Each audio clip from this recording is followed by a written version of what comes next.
5. Justice. பிராமணர் அல்லாத மக்களைப் பற்றி பேச வேண்டும். அவர்களுடைய பிரச்சனைகளைப் பற்றி எழுத வேண்டும். கொள்கைகளை விளக்க வேண்டும்.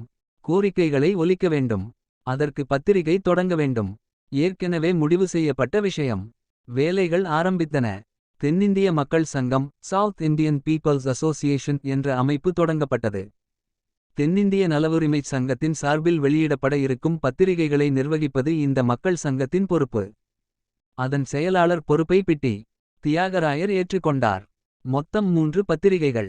ஆங்கிலத்துக்கு ஜஸ்டஸ், தமிழுக்கு திராவிடன், தெலுங்குக்கு ஆந்திர பிரகாசினி. பத்திரிகைகளுக்கு பெயர்கள் எல்லாம் தயார். நிதி. பங்குகளை உருவாக்கி அதை விற்பனை செய்வது. அதன் மூலம் கிடைக்கும் நிதியை கொண்டு பத்திரிகைகளை தொடங்குவது. துல்லியமாக திட்டமிட்டு செயல்பட்டனர் தென்னிந்திய நலவுரிமைச் சங்கத்தினர். ஒரு பங்கின் விலை 100 ரூபாய். மொத்தம் 640 பங்குகள் விற்கப்பட்டன. கிடைத்த பணத்தை கொண்டு அச்சகம் ஒன்று வாங்கப்பட்டது. பிப்ரவரி 26, 1917. Doctor T. எம். நாயரை ஆசிரியராக கொண்டு ஜஸ்டிஸ் என்ற ஆங்கில நாளேடு தொடங்கப்பட்டது. பக்தவச்சலம் பிள்ளையை ஆசிரியராக கொண்டு திராவிடன் என்ற தமிழ் நாளேடும் தொடங்கப்பட்டது. ஆந்திர பிரகாசினி என்ற தெலுங்கு நாளேடு கிட்டத்தட்ட 30 ஆண்டுகளாக நடத்தப்பட்டு வந்தது. உடனடியாக அந்த ஏட்டின் உரிமை வாங்கப்பட்டது.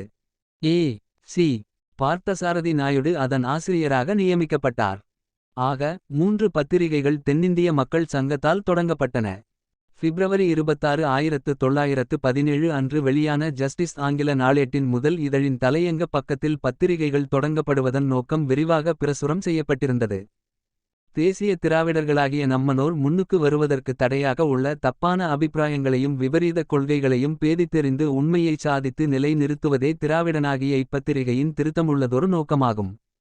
நமக்கு எவ்வளவோ நன்மை தந்து உதவிய பிரிட்டிஷ் ராஜாங்கத்தின் மீது இடையறாத அன்பையும் தளர்வுறாத விசுவாசத்தையும் என்றென்றும் காட்டிச் செல்வதே இணையில்லாத நமது நோக்கமாக இருக்கும். தராசு. தென்னிந்திய நலவுரிமைச் சங்கத்துக்கான கொடியை உருவாக்கும் வேலைகள் தொடங்கியபோது தலைவர்களுக்கு தோன்றிய சின்னம் இதுதான். சிவப்பு நிற கொடியின் நடுவில் வெள்ளை நிறத்தில் தராசு சின்னம் பொறிக்கப்பட்ட கொடி உருவாக்கப்பட்டது. சமூக நீதியை சமத்துவ அடிப்படையில் நிறைவேற்ற வேண்டும் என்பதற்கான அடையாளம்தான் தராசு. 1917 அக்டோபர் மாதத்தில் தென்னிந்திய நலவுரிமைச் சங்கத்தின் கொள்கைகள் மற்றும் குறிக்கோள்கள் வெளியிடப்பட்டன. அரசியல் சட்ட நெறிமுறைகளை கொண்டு முழு தன்னாட்சி உரிமையை பெறுதல். இஸ்லாமியர்கள், கிறித்தவர்கள், இந்துக்கள் அல்லாதவர்கள் உள்ளிட்ட அனைத்து பிராமணர் அல்லாத மக்களுக்கு இடையே சகோதரத்துவத்தை உருவாக்கி மேம்படுத்துதல். பொதுவாக நாட்டின் நலன்களை பேணி பாதுகாப்பது. குறிப்பாக பிராமணர் அல்லாத மக்களின் நலன்களின் கூடுதல் கவனம் செலுத்துவது. மத்திய சட்டசபை மற்றும் மாகாண சட்டசபை, நிர்வாக அமைப்புகள், பொது நிறுவனங்கள் ஆகியவற்றில் பிராமணர் அல்லாத மக்களுக்கு கணிசமான பிரதிநிதித்துவத்தை உருவாக்கி கொடுத்தல். பிராமணர் அல்லாத மக்களிடையே சிறப்பான எண்ணங்களை உருவாக்குவதற்கு ஏற்ற முறையில் பொதுக்கூட்டங்கள், மாநாடுகள், கருத்தரங்குகளுக்கு ஏற்பாடு செய்தல். துண்டு விளக்க அறிக்கைகள் வெளியிடுதல், அரிய நூல்களை கொண்டுவருதல் போன்ற செயல்பாடுகளை மேற்கொள்ளுதல். மேலே கூறப்பட்டுள்ள காரியங்களை நிறைவேற்ற தேவையான அனைத்து செயல்களையும் மேற்கொள்ளுதல். 21 வயது நிரம்பி சங்கத்தின் கொள்கைகளை ஏற்றுக்கொள்ளும் எவரும் தென்னிந்திய நலவுரிமைச் சங்கத்தின் உறுப்பினராக முடியும். பிராமணர்களுக்கு மட்டும் அனுமதி இல்லை. சங்கத்தின் நிர்வாகக் குழுவில் ஒரு தலைவர், 10 துணைத் தலைவர்கள், 3 செயலாளர்கள், ஒரு பொருளாளர் மற்றும் 20 சாதாரண உறுப்பினர்கள் இடம்பெற்றனர். தென்னிந்திய நலவுரிமைச் சங்கத்தில் தங்களை இணைத்துக் கொள்ள விரும்பும் எவரும் அதற்குரிய ஒப்பந்தத்தில் கையெழுத்திட வேண்டும். கட்சியின் கொள்கைகளை ஒப்புக்கொள்கிறேன். வன்முறை மூலமான அல்லது திடீரென்று செய்யப்படுகின்ற அரசியல் சட்ட மாற்றங்களுக்கு உடன்படவில்லை. படிப்படியான அரசியல் மாற்றத்தையே ஆதரிக்கிறேன். சுயாட்சியை அடைவதற்கு எல்லா வகுப்பாருக்கும் முழுப்பிரதிநிதித்துவம் கிடைக்கச் செய்யாத ஒரு இடைப்பட்ட வழி மேற்கொள்ளப்படும் என்றால் அதற்கு சம்மதிக்க முடியாது. மார்ச் 14, 1917. சென்னை முத்தியால்பேட்டை முஸ்லிம் அஞ்சுமான் அமைப்பின் சார்பில் வி. பி. ஹாலில் நமது உடனடி அரசியல் நோக்கு என்ற தலைப்பில் டி. எம். நாயர் பேசினார். நாங்கள் திட்டவட்டமாகவும் தெளிவாகவும் வகுத்து வற்புறுத்தி வரும் கொள்கைகளையும் கோட்பாடுகளையும் எல்லா முறைகளிலும் நடைமுறைப்படுத்த வேண்டும் என்பதுதான் எங்களுடைய உடனடியாக அரசியல் குறிக்கோள். எங்களுக்கு சமூக நீதி வேண்டும், அதனை நிறைவேற்ற அரசியல் உரிமைகள் வேண்டும். பிரிட்டிஷ் அரசு அதற்கு ஏற்ற வகையில் சலுகைகளை அதிகரித்து தர வேண்டும். டாக்டர் அன்னிபெசன்ட் வற்புறுத்தும் தன்னாட்சி பிராமணர்களுக்கு பாதுகாப்பும் பயனும் அளிக்கக்கூடியதாக இருக்கும். நாங்கள் எங்களுடைய சமுதாய, தார்மீக, அரசியல் உரிமைகளைத்தான் கேட்கிறோம்.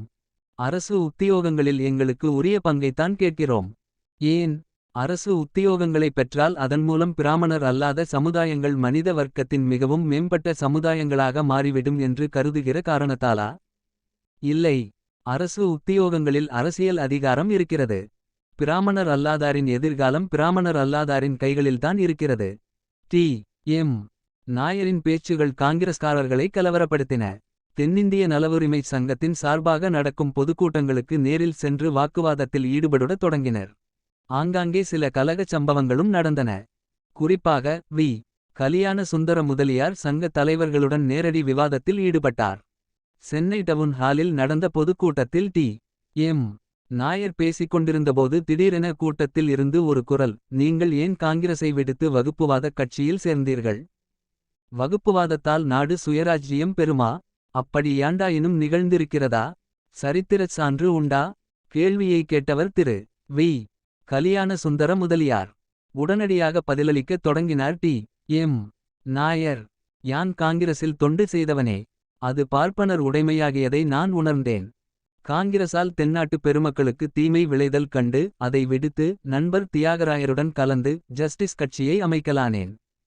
வகுப்புவாதத்தால் சுயராஜ்யம் வரும் என்று எவருங்கூறார்? வகுப்பு வேற்றுமை உணர்வு தடித்து நிற்கும் வரை சுயராஜ்யம் என்பது வெறுங்கனவேயாகும். வகுப்பு வேற்றுமை உணர்வின் தடிப்பை வகுப்புவாதத்தால் போக்கிய பின்னரே சுயராஜ்ய தொண்டில் இறங்க வேண்டும் என்பது எனது கருத்து. பொதுக்கூட்டங்களில் பேசினர். பத்திரிகைகளில் எழுதினர். கேட்க வாய்ப்பு கிடைத்தவர்கள் கேட்டனர். படிக்க வாய்ப்பு கிடைத்தவர்கள் படித்தனர். சங்கத்தின் அதிகாரபூர்வ ஏடான ஜஸ்டிஸ் மக்கள் மத்தியில் பிரபலமடையத் தொடங்கியது. தென்னிந்திய நலவுரிமை சங்கத்தையே ஜஸ்டிஸ் கட்சி என்று அழைக்கும் அளவுக்கு பிரபலத்தின் உச்சத்தை நோக்கிச் சென்றது. அவ்வளவுதான். காங்கிரஸ் தலைவர்களின் முகங்களில் கவலை ரேகைகள் ஓடத் தொடங்கின. கூடாது. அனுமதிக்கவே கூடாது. முளையிலேயே கிள்ளி எறிய வேண்டும். ஒற்றுமையை உருக்குலைக்க ஒரு அற்புதமான ஆயுதம் வேண்டும். தேடலில் கிடைத்ததுதான் அந்த யோசனை. போட்டி இயக்கம்.